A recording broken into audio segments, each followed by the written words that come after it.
The batsman who inspired Sunil Gavaskar now lives forgotten in Florida, while a pub in England bears his name. There are legends in cricket whose names echo through stadiums for generations. And then there are legends who quietly fade into the background. Their brilliance remembered by a devoted few, but forgotten by the masses who never saw them play. Rohan Kanhai belongs to the second category, and his story is one of extraordinary talent, groundbreaking achievements, and a peaceful retirement far from the spotlight that once followed him across the world. Born on December 26, 1935, at Plantation Port Moran in Quarantine, Burbis, British Guiana, Rohan came into a world where cricket was more than just a sport. It was a religion, a pathway to glory, and for a young man of Indian descent in a British colony, it was one of the few ways to prove your worth to a world that didn't always recognize your humanity. Port Moran wasn't just any village. It was a cricket factory that would produce some of the greatest players the Caribbean had ever seen. Before Rohan, there was Clive Lloyd, who would become one of cricket's most successful captains. After Rohan, there would be others. But in the mid-1930s, when Rohan was born, nobody could have predicted that this small boy from a sugar plantation would one day be called the greatest batsman that legends like Sunil Gavaskar had ever seen. Rohan's childhood was spent in a world of sugarcane fields, hard work, and cricket played with makeshift equipment on dusty grounds. His ancestors had come from Bihar in India, part of the great wave of indentured laborers who crossed the Black Water to work on Caribbean plantations after slavery ended. They brought with them their culture, their religion, their resilience, and their love for cricket. By the time Rohan was 19 years old in 1955, he was already making waves in domestic cricket. He was selected for the British Guiana team to face the touring Australian side, and in that match, he scored 51 and 27 runs. The Australians, who had seen countless cricketers across the world, immediately recognized something special. Pat Lansburg, a journalist covering the tour, described Rohan as a dapper young Indian who showed no misgivings at the reputation of the Australians. Ian Johnson, the Australian captain and off-spinner who played in that match at Burda, stated succinctly that it was evident to the Aussies that Kanhai's anonymity would be short-lived. Even the great Keith Miller, one of Australia's finest fast bowlers, was impressed when the green 19-year-old made a fool of the cricket manuals, clouding Miller's big outswingers regularly to the square leg boundary. The following year in 1956, Rohan distinguished himself even further by hitting 129 runs against Jamaica's bowling and 195 against Barbados in the quadrangular tournament. He followed this with innings of 62 and 90 in the first of two trials, performances that secured his selection for the West Indies tour of England in 1957. At just 22 years old, Rohan Kanhai made his test debut for the West Indies against England at Edgbaston in June 1957. But here's what makes this debut even more remarkable. He wasn't just playing as a batsman. He was also the wicket-keeper for the first 3 tests, and he opened the batting. Think about that pressure. Your first taste of international cricket, and you're doing 3 jobs at once, keeping wicket, opening the innings, and trying to prove you belong among players like Garfield Sobers, Clyde Walcott, Everton Weekes, Frank Worrell, and Sonny Ramadine. He scored 42 runs in his debut match before Franz Alexander took over the wicket-keeping duties. Rohan's early test career was a struggle. In his first 10 matches across 2 series against England and Pakistan, he scored modestly, averaging in the 20s and 30s. But then came the tour of India in 1958 to 1959, and everything changed. In the second test at Eden Gardens in Calcutta, Rohan exploded onto the world stage with an innings of 256 runs. For over 7 hours, he batted with a combination of grace, power, and innovation that left the Indian bowlers helpless and the crowd mesmerized. The West Indies won that match by an innings and 336 runs, and Rohan Kanhai was no longer just a promising youngster. He was a force of nature.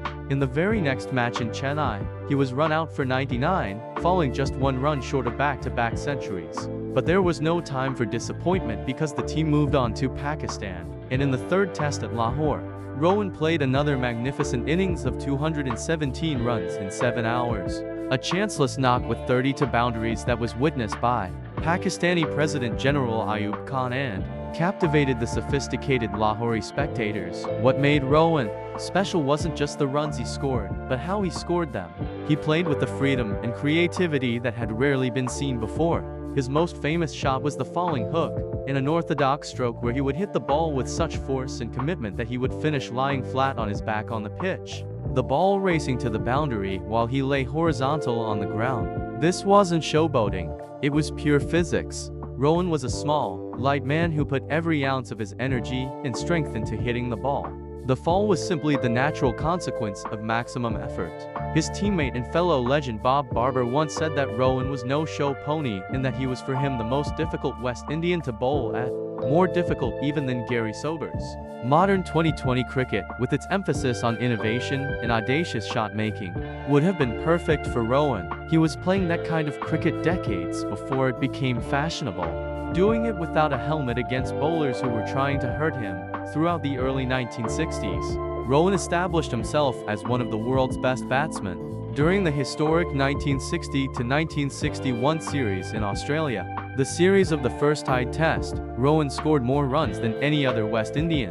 503 runs at an average of 50.30 in the tests, and 1,093 runs at an average of 64.20 in the first-class matches. Richie Benaud, the Australian captain, was magnanimous in his evaluation, calling Rohan one of the great players to come from the West Indies. A complete individualist with the bat who was also highly orthodox when the bowler was good enough. In 1963, during the West Indies tour of England, Rohan played an innings of 77 at the Oval that won the match for the West Indies, famously employing his falling hook shot to devastating effect. That same year, in September 1963, Rohan married Phyllis Brenda Haig from Blackpool, and their wedding photograph captured a moment of joy and elegance, the cricket star and his English bride starting a new chapter together. In 1968, Rohan joined Warwickshire County Cricket Club, beginning an association that would last until 1977 and would produce some of the most remarkable statistics in English county cricket history. Playing for Warwickshire, Rohan scored 11,615 first-class runs at an average of 51.62, which is the highest for any batsman who played for the county for a considerable time. Let that sink in. Nobody who played substantial cricket for Warwickshire has ever averaged higher than Rohan Kanhai.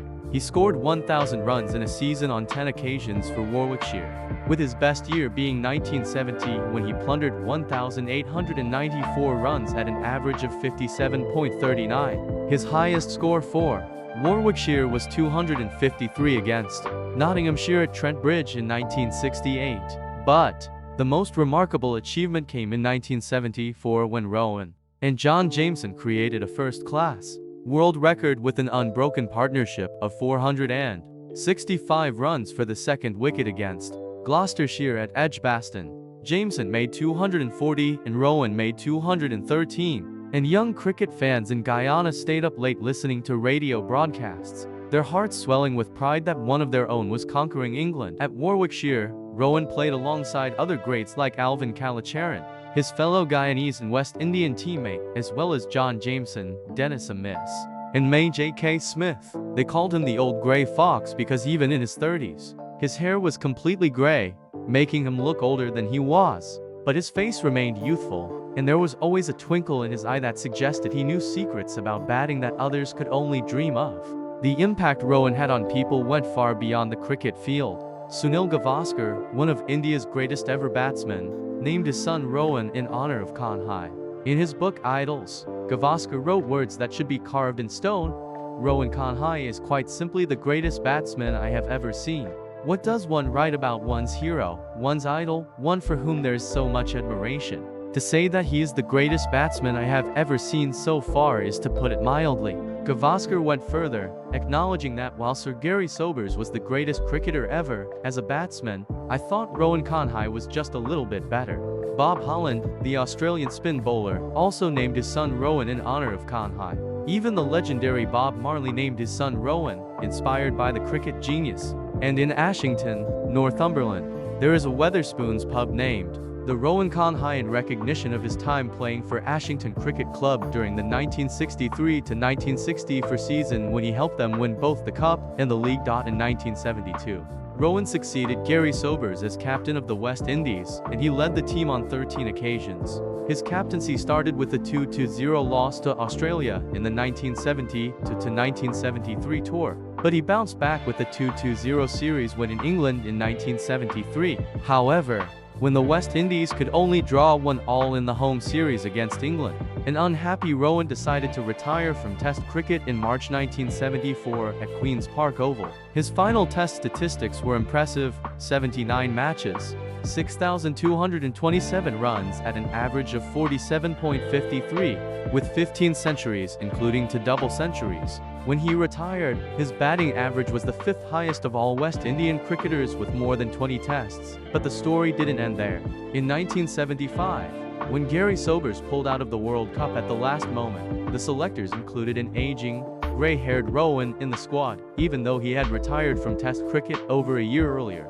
He was 39 years old, well past his prime, but his experience and wisdom were considered invaluable. In the World Cup final at Lord's against Australia, when the West Indies were struggling at 50-3 with Roy Fredericks, Gordon Greenidge, and Alvin Kallicharan all back in the pavilion, Rohan came to the crease and played the innings of an elder statesman.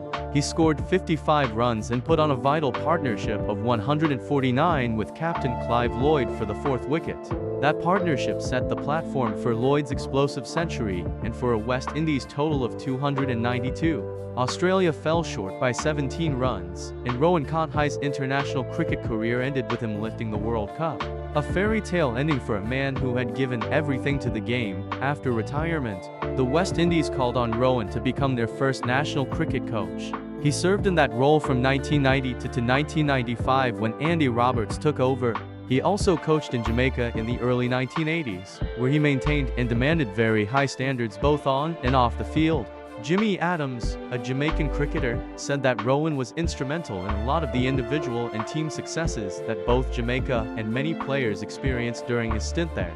Clive Lloyd, his teammate and friend, said simply that Rohan was always such a big figure in my life, Guyana, and the West Indies. Throughout his entire first-class career from 1954 to 1977, spanning well over 20 years, Rohan played for 121 matches and amassed 29,250 runs at an average of 49.40 with 86 centuries and 120 50s. He also held 325 catches, including 7 stumpings. Today, at 89 years old, approaching 90 in December 2025, Rohan Kanhai lives quietly in Florida, far from the cricket grounds where he once thrilled millions. According to a letter written to a Guyanese newspaper in May 2024, he is still alive and living in Florida, and the writer pleaded with the president and opposition leader of Guyana to award him the country's highest honor while he is still alive to receive it.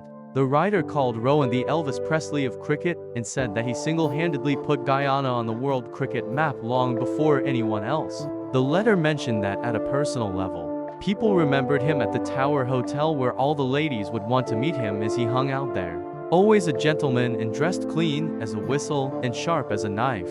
Since his retirement, Rohan has become something of a recluse. He avoids the limelight, and this is unfortunate because there is so much wisdom and so many stories that could be shared. But perhaps this is exactly the kind of peaceful retirement that a man who spent decades in the spotlight deserves. His nephew Mahendra Nagamudo also represented the West Indies, continuing the family's cricket legacy. Rohan's wife Phyllis, whom he married in 1963, stood by him through decades of cricket glory in the quiet years that followed. In 1975, he served as the elder statesman of the World Cup winning team, and in June 2025, Cricket West Indies saluted him for his invaluable contribution and leadership in that triumph, noting that his legacy was not only in the runs he scored, but in the wisdom and composure he passed on to the generation that would dominate world cricket throughout the 80s and 90s. The story of Rohan Kanhai is ultimately a story about how fleeting fame can be and how greatness is not always rewarded with lasting recognition.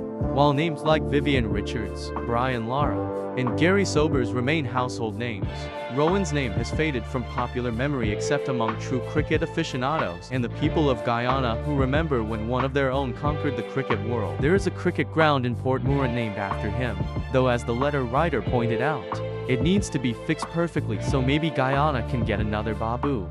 The affectionate nickname by which Rohan was known, the batsman who inspired Sunil Gavaskar, who made Bob Holland name his son after him, who had a pub in England named in his honor, who created world records, who scored to double centuries in consecutive series, who captained the West Indies, who coached the national team, who won the World Cup in his final international act, now lives quietly in Florida. His greatness known to fewer and fewer people with each passing year. But for those who saw him play, for those who read the descriptions of his genius, for those who understand what it means to be a pioneer and an artist with a cricket bat, Rohan Kanhai will always be remembered as one of the greatest batsmen who ever lived. A man who played the game with joy, innovation, and a falling hook shot that nobody has ever been able to replicate. Subscribe now because cricket legends like Rohan Kanhai deserve to be remembered before they're completely forgotten.